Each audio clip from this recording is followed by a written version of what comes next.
అనగనగా ఒక అందమైన అరణ్యం. ఆ అరణ్యంలో ఎన్నో మహిమలు, శక్తులు ఉన్న ఒక పక్షి ఉండేది. జంతువులన్నీ వాళ్ళ సమస్యలు తీర్చుకునేవి ఆ పక్షి వద్దకు వెళ్ళి. ఒకరోజు అడవికి రాజు అయిన సింహం ఆ పక్షి వద్దకు వెళ్ళింది. సింహం రాకను గమనించిన ఆ పక్షి ఇలా అంటుంది: మహారాజా, నమస్కారం. నేను ఎంతో పుణ్యం చేసుకొని ఉంటే మీరు నా దగ్గరకు వస్తారు.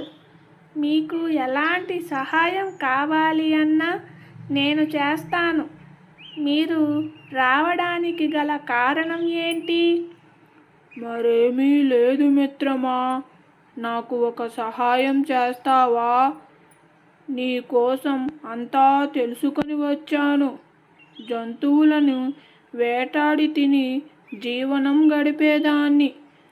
నాకు ఓపిక లేదు. వేటాడకుండా జంతువులను తినే ఉపాయం చెప్పు.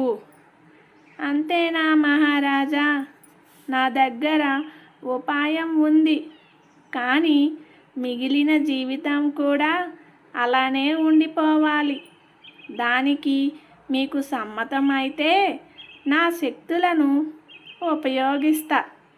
నువ్వు ఏం చేస్తావో నాకు తెలియదు. కష్టపడకుండా జంతువులను తినాలి, అంతే.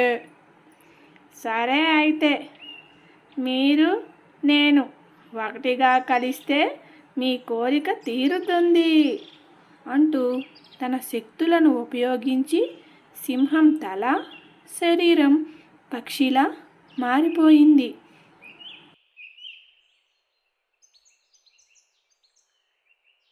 పక్షిరాజు అనే పేరుతో అడవిలో జంతువులను వేటాడుకుంటూ ఆనందంగా ఉంది.